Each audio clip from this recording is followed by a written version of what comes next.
Uus WRC hooaeg on algamas 2023, suured muudatused eelkõige meeskondade rivis ja üheks selleks muudatuseks on, et Ott Tänak ja Martin Järveoja sõidavad nüüd M-spordis ja Fordiga.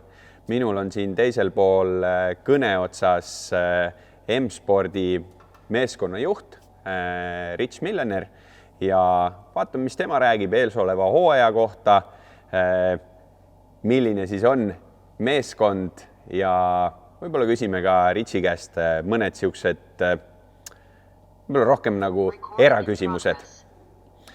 Rich, I'm going to ask about the upcoming season, about the team and a little bit also about some personal things and about the future. So first of all, I have read so many positive comments from Estonians that everybody's waiting the new season and or a lot of the people are saying that Ott is now back home again, that in the team that he belongs. Big year of changes, not too many maybe on the car side because last year was the upgrade to Hybrid 1, but we are talking about the team. So the main players this year in M-Sport Ford with the new Puma are Pierre-Louis and Ott together with their co-drivers Martin and Nicolas. Did you or Malcolm had anybody else in mind, or it was just like we have to have Ott in the team? No, I mean, at the start of last season, we had a very good lineup with Craig, Seb in Monte Carlo, Gus, and it was a really nice way to start the season. But it was a tough year last year. It was difficult to get the results we wanted. We started very well in Monte Carlo, and then we struggled a little bit beyond that. I think maybe some bad luck for some of the drivers, a couple of small technical issues, but ultimately the pace of the car was very good. And we want to show that, and we want to get the best out of the car for what it's been designed for. And things with Craig didn't quite work out as we planned and hoped. But at the same time, it was clear that Ott was maybe not happy where he was. And about halfway through the season, I think I mentioned to Malcolm, we need to see if there's any chance that Ott could drive with us. As a bit of a joke more than anything else, but I know Malcolm has a very good relationship with Ott. And I think it even stems back to having a meeting with, or a bit of a joke with him right in the middle of the season about that. And, I think things actually started to progress from there. And it took a long time to get anything solved. I think there was a lot of rumors in the press, but realistically, there was nothing signed until almost the end of the year, literally a few days before the end of the year, because there's a lot to get in place and a lot of things to organize and achieve. But, to look back now and say that this time last year, do you think you'd been in a position to start 2023 with Ott Tänak driving your number one car? I think would have been something that you wouldn't have expected to hear.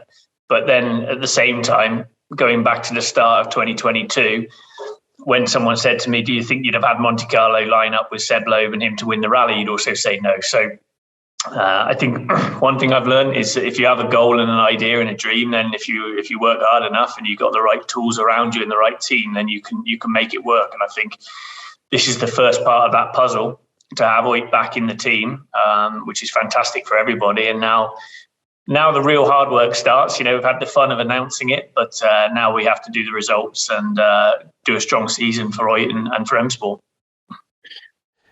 If you are looking at the lineup that you have, so you have the world champions, Ott and Martin, you have 5-time runner-up co-driver, and next to him, the youngster who hasn't got on the podium. Yes, we can't forget that Pierre-Louis is WRC2 champion from 2019. But in the big game, he hasn't had quite the performance. What are the stakes for Pierre-Louis this year? I mean, last year he had an incredible year, really, kind of a learning year, only a selected number of events.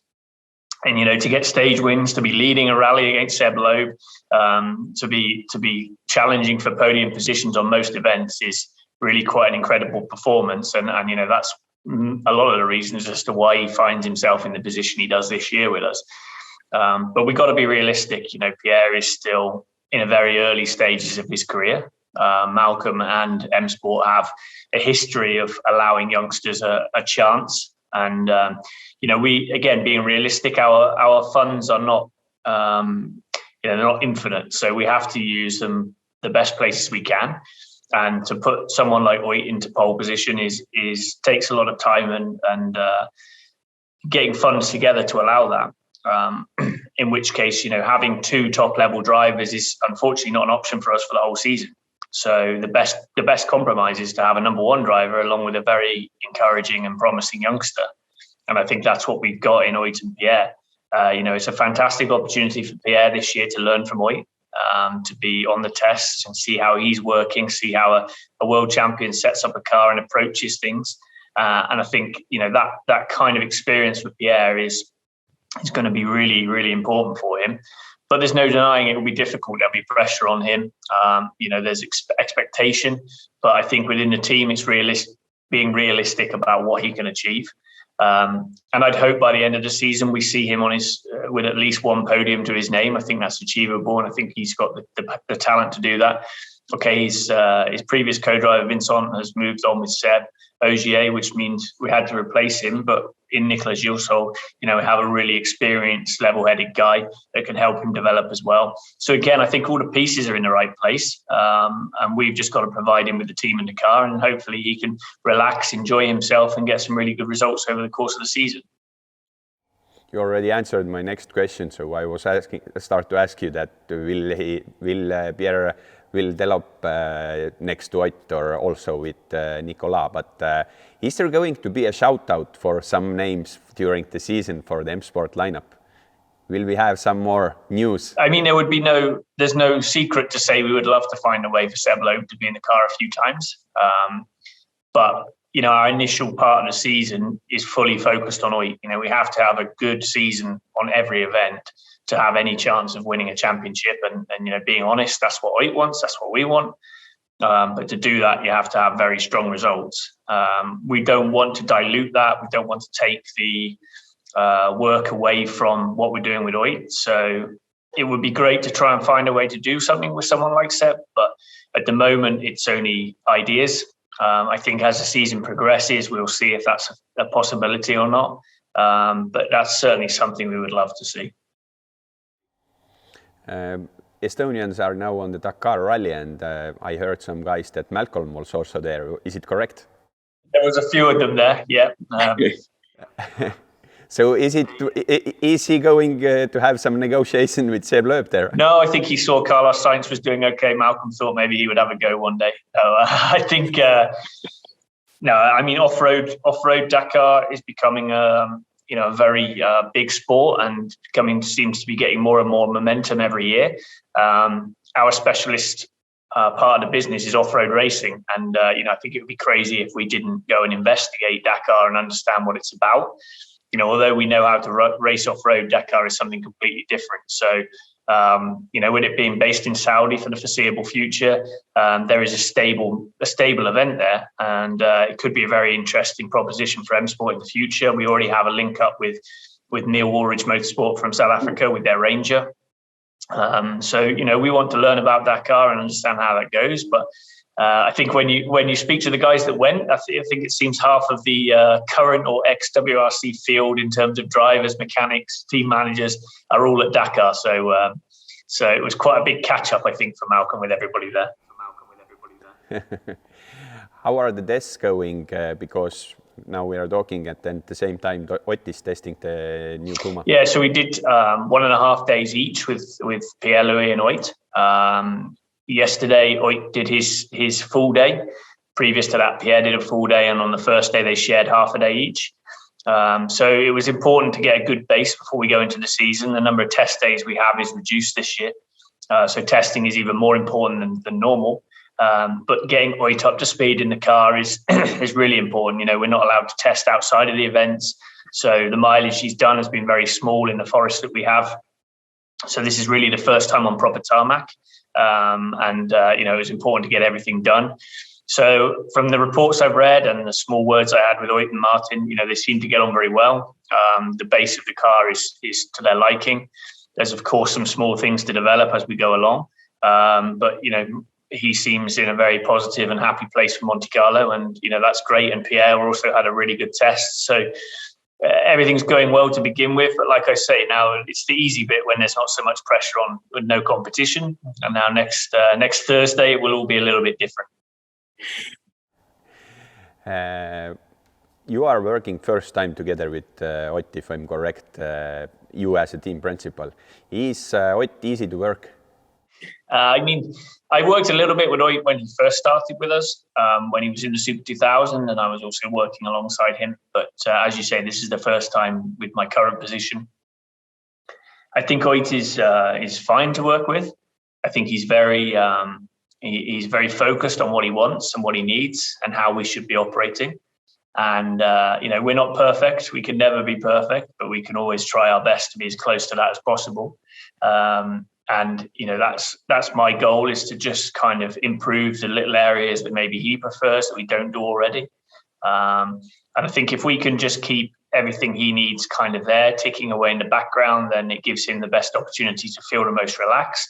And when you're in this position, you usually drive the best. So there will be some challenges along the way. There's no way it will be an easy season. I know it's very demanding in what he wants, but in a way, with me, there's never been any issue, never any arguments, but it's a case of this is what he wants, this is what we can do. And if we have to find a compromise, we're going to have to find a compromise. But, I think there's no real issues from my side of how he operates. I understand him, I understand how he operates, and we've just got to do our best to give him what he needs. And I think we've done that so far. He seems very relaxed. In both the test and when he was at M-Sport a few weeks ago. So it's a good start, but like I say, I'm sure the relationship will be tested along the season, but we will do our best to give him everything he needs to do well. In your opinion, is Ott happy? He seems to be smiling and laughing, so I think that's happy for the time being. I hope that continues, is all I'm going to say. It's not easy to be happy all season, and there will be some, like I say, some tough events, I'm sure. But the happier we can keep him, then the happier the team is. But winning a world championship or winning events even is not easy. So it's going to be a real team effort to make sure we do everything we can for him. What about Malcolm? Is he happy? Because they have bit this father-son relationship going on with Ott. Yeah, I think he's very happy. Ultimately, he would have always loved to Ott to come back. Especially what he achieved since he left us and the driver he's now become. I think Ott is a very different person now. He's a lot more mature. He's had a lot of life experience. And it will be, it seems like a very good relationship is still there, which is important. But, who knows what will happen this season. But I think, Ott has a lot of respect for Malcolm, and Malcolm has a lot of respect for Ott. So I think we're in a good place, and it's a really nice thing to see him back and, see some energy and some motivation around Malcolm towards this season is always great to see as well. So I think the whole appointment of Ott coupled with Pierre has really brought the team together and raised the spirits. And actually, I think we're all very much looking forward to next week. Describe a bit, Malcolm. Is he giving you as a team? Something fell down in our office. Describe Malcolm. Is he giving you enough room as a team principal? Yeah, I think, I got this job because I asked Malcolm after the end of the season with Seb when he left, Seb Ogier, if I could ever do this job. And he said, you can do it next year if you want. So, it came about in a bit of a strange circumstances. And ultimately, Malcolm is the owner of the company. He's the boss. He's my boss, but he gives me enough freedom to do the job day to day. We don't always agree on everything. Probably 90% of the time we're in the same agreement, which is great. We're both thinking along the same lines. I think Malcolm doesn't have enough time to run the team daily anymore. So that's what takes up all of my time. And I'm involved in a lot of the decisions, but it can be hard sometimes. Malcolm is a very well-known figure. He still likes to come on all the events. So, he's still approached by a lot of people, whereas maybe they wouldn't necessarily approach me. But it's just about having strong communication. I need to use this as a very good learning experience for me. And for the future, I still feel like I'm relatively young in my career as kind of managing team. And my intention is to continue and grow bigger, whether it be with M-Sport or with somewhere else. One day, who knows what will happen, but the perfect opportunity I have now is to gain experience and lessons from Malcolm, who's done it for 40 plus years and done a very good job of it. So I'm very lucky to have this position where he trusts me and he allows me to do things, but he's always there to give me some help and answer any questions I might have and to check any thoughts or ideas. So it's always a pleasure working for him. He's just very busy with all of his other things he does as well. So it's sometimes difficult to get time with him, but that actually makes you a better person in the fact that you have to make decisions without necessarily having him there. And as long as you can justify it, he's usually very understanding. So it's really good for me, for my personal career development. And it's a role I very much enjoy. M-Sport has been now many years in WRC as a private team. You have been in that team, I think 15 years, something like that. How tough is it to go head to head with factory teams? It's really tough. Every year is the same. There's always the same challenges, always the same problems. And, it comes down to things like discussing the price of even travel, flights versus trains versus hire cars versus which hotels we're staying in. It should be very quick and easy decisions, but we have to look at everything because it's not necessarily we don't have enough money. It's because the money we can save on doing other jobs correctly allows us to do more on the development, more on the sporting element, which is ultimately what we're all there for. If we stay in one hotel that has a nicer shower than another, but costs us another €50 a night, when you multiply that by 50 or 60 rooms that we use over the course of the season, you can very easily save 10 to 20,000 euro by making a small change. I think that's some of the biggest things we have. We rely heavily on sponsors and partners to help us get through. Whereas the manufacturer teams, the other full manufacturer teams are, have a little bit more freedom in that. And they know that they've got a good budget for the season. We don't know what will happen in our season. Sometimes things change as we go throughout the year. But, I think the big point is that, we still have Ford. A lot of people underestimate how much Ford help us. We couldn't do it without them at all. And they're a vital part of the puzzle. And they support us a lot. But also, we have a very good fighting spirit, and we know that the team's good enough, the car's good enough. We know they've got drivers that are good enough. So, going up against these teams, other teams, and managing to equal or even beat them is the most satisfying part of it.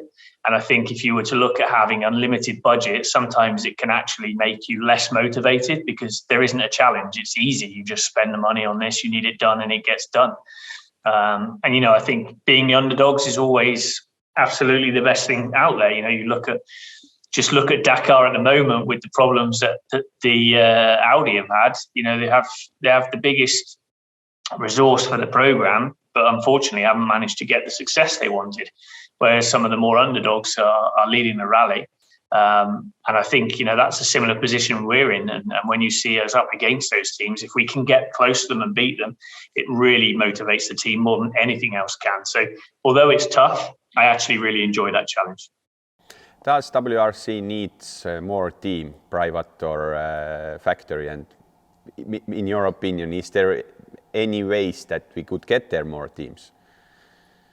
Only three only today. I think you could probably speak for about 5 days about that subject. For me, yes, we need at least one more. But it's very difficult to achieve with the regulations we have. It's not like a circuit racing like Formula One where you don't need a production car. You need a production body to use for WRC. The powertrain, the hybrid, personally, I think it's worked very well. It's a very good first step for rally. But other manufacturers don't see that necessarily. I think there's so many different things that affect people coming in. It's always very easy to get drawn into the conversation of having exactly this topic of conversation with rally fans because they all think that rallying is the best sport in the world and everybody should be in rallying. But unfortunately, it can often be that if you have managing directors in companies that are interested in a certain sport, you will see sponsorship in that sport, not necessarily always to do with car racing. And, rallying is quite a small spectator sport in some ways. There's thousands of people watch it and it's very, very popular, but it's still a very small minority of people that understand rallying fully. And certain countries are certainly more educated than others, Estonia being one of the most knowledgeable countries in the calendar for the championship. And it's really hard when you go to those countries and see what possibilities we have and what we could do. But I know that the FIA is working very hard to try and find another manufacturer and find a way in. We have to talk and think about the next set of technical regulations. That will probably be 2027, which sounds a long way away, but really to start designing, come up with some rules, build the car and get ready is not that far. So there are opportunities. But the other thing we have at the moment, we have these space frame chassis. They have the ability and allow us to put any kind of body on top of what we have underneath. Personally, I think there's a really big opportunity there. I would love to see us being able to open up the regulations to more privateer teams or firms that wanted to come in and use the base from, say, us or another manufacturer, use our engines as a kind of customer supply deal like you would have in Formula One. And they can put a body shell on top, whether it be their own design or something else. If we could up the number of competitors and entrants that way, you create more interest in the championship. And when you create more interest, you have more fans, more drivers, more input. And then you can also attract other manufacturers this way as more of a marketing tool, which is exactly what's happened in Formula One. So, I think we have the basis there to do something very cool, but it's going to take a little bit of time to get that right. And, we need to see what the other manufacturers think as well. But we need to find a way to allow some privateer investment, in my opinion, to start their own teams like we used to have. I know a lot of people comment these cars are incredibly expensive. Yes, they are. But realistically, if you were to look at inflation, etc., and you compare the price now to a car that was in 2006-07, a WRC car, I think you'll find they're not too far away from the price they were then. So, there's always been a premium price for the top product. And we're here now. We have it. It's a great product. I'm a firm believer that you need a top category. I know other people were talking about Rally 2 cars with bigger restrictors, some slightly smaller aero. Yes, okay, but I think you still need that premium class. That's what people go to watch. That's what makes the World Rally Championship so special, having these top cars. So, I don't think we should move away from that. So I think we have a great platform. We now just need to work on finding a way to get some more people in. As rallying is directly connected to the car factories, then are you also affected by the chip crisis, supply problems, price increases? The chip crisis was not so bad. There's a lot of electronics in the car, but they're from other manufacturers, other suppliers, so not necessarily straight from a Ford production line. The biggest issue for us has been timescales, lead times, the amount of time it takes to get something manufactured, and also the cost. Some of the elements, some of the costs that we have faced are absolutely incredible. A wheel, for example, is nearly 5 times more expensive than it was 2 years ago for a wheel. When you're paying in excess of €500 per wheel, it's when it used to be very much less than that. It's incredibly expensive to do those things, and that's something that's just come along. That's just how the world is operating at the moment. But it's definitely had some challenges. Same with travel, logistics, hotels. The decision of certain people in the UK to decide to leave the EU was challenging. Not necessarily something I agree with, but it's added extra levels of complication in terms of paperwork, in terms of organization, which takes more time, so that's more labor. So the running costs of the team have probably increased by 25-30% for effectively nothing. There's nothing new happening. It's just gone up hugely. So that's another challenge. But again, we just you can't just sit there and say everything's more expensive, we can't do it. Everything is more expensive, but we need to find ways around it. And so, every day that's the challenge that I come to work for, really, is to think of new ideas. What can we do? What can we change? What can we streamline to make it better and allow us to continue? So, it's tough at the moment, but it's tough for everybody as well. WRC in 2030. Not sure I'll still be here by then. I don't know. That's a long way. I would love to see, like I said earlier in the question, I'd love to see another manufacturer, maybe a couple of private teams, and have a field of 15 to 20 top drivers that we're fighting for. You know, I think the development of the championship, the All Live, the development of the events, the spread of events is all going in the right direction. There is interest in the sport. You know, it's a very exciting sport. I think we desperately need some kind of Drive to Survive Netflix style back show to really show the characters outside of the rally environment. So I would hope by 2030 we've achieved that, and with a few more people, and, you know, allowed some private investment. You know, I really think private investment is sometimes the key, because that, you know, that they can make their own decisions of what they want and how they want things to do, and make very quick decisions. With OEMs, it's a bit more tricky because you often have boards involved and more people involved and more levels of complexity. So it can take a little bit more time to get things passed through. Whereas if you have private investment and people who can see the benefit of the championship as it is, it can move very quickly. So a mixture of both would be great. And yeah, it would still be nice to be here in 2030 as well. About Rich Millenerile, how much time you have the possibility to be behind the wheel or as a co-driver, some local rallies or something like that during the season, during the year?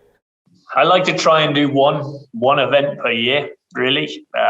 Honestly, I don't have so much time. And a lot of the time when I do have some free time, I probably don't want to be rallying. But I do still have it. You know, that's what got me interested in the sport. So I love to do it. I did a night rally effectively, which is on open roads, more of a navigational exercise. Last month, we were second overall on that. So that was good fun. I did a couple of stage rallies, one with our media guy, Seb. That was interesting. That was Seb's first ever stage rally. I like to just try and do it. You know, the clubman stuff is where I began and where the most fun is. It's the most relaxed, and you can just enjoy it. But yeah, sometimes the season is very long and you have a lot of events. So I tend to look at doing other things apart from just rallying. If you would be a driver or a co-driver now in WRC, who would be next to you in both ways? If I was a co-driver, it would be great to sit next to Ogier. You know, I never managed to get in with a test with him. I always kept trying, but never managed to do it. So that would be, you know, just to experience a full rally with someone like him who can drive so smoothly yet so fast would be really exciting and interesting to see. In terms of driving with a co-driver, it's a good question. There's a lot of good co-drivers out there, but for me, it's more, honestly, I've done some events here with Seb, with Kirsten, the girl that works with me, with, you know, some just friends, really. You know, that's what the biggest part of fun is having your friend there, just doing a bit of fun and having a good weekend out. But funnily enough, since Estonia and my little incident in the truck, it's harder and harder to find co-drivers for me. So, can you change the shock absorber on a Rally 1 car? I probably could if I needed to. I'm not sure many people would let me, but I'm pretty sure I can find a way to do it. Yeah, I like to try and be hands-on where I can. I like to try and understand a lot. You know, I don't offer advice to the drivers in terms of setup or driving. You know, they know far more than me. I just give them everything we can to give them what they want. But yeah, I like to be practical. I have a farming background, as a lot of people know, where you kind of have a practical sense to your job. So it helps you understand and educates you a little bit more. So yeah, I'd have a good go at it, but I'm not sure whether they'd let me. What about Alfie? He's soon getting 2 years old. Is he already, we are talking about your son, is he already sat in Rally 1 car? He has sat in a Rally 1 car, much to my disappointment. I've already made it clear to a lot of people he's not going into motorsport. He's going into golf. We've decided he's going to be a golfer. There's a lot of, I like my golf now, so I can see myself retired watching him on the PGA Tour or something. That would be quite nice. But yeah, no, he enjoys it. He came to Rally Spain. He came with one of the engineers' girlfriend and their little child. So they had their first experience of a WRC event. So that was nice to see. And hey, I hope he has an interest in motorsport, but I certainly won't be pushing him towards it because I know how expensive it is, and he needs to make his own decisions. But if he wants to do it and he's interested in it, then of course he can come along. last one. As Martin is now back in the team again, will you start to train for the triathlon together? I spoke with Martin about that after he did the triathlon, and I think he said he never ever wanted to do one again in his life. So I'm not sure he will do another one, but if he does, then it would be good fun. I'm a little bit out of shape now compared to when I was before Alfie existed. I had more time to train, but I certainly won't be doing any Ironman in the future in the short term, but maybe some smaller triathlon would be a goal. And if he wants to come along, he's more than welcome. See oli Rich Millener ja tema siis ideed, mis siis hakkavad sellel aastal toimuma, mis toimub M-spordi võistkonnas ja eks me siis saame kohe nüüd hakata uuele hooajale kaasa elama ja näeme juba Monte Carlos, et mis siin nüüd järgmiste päevade jooksul saama hakkab.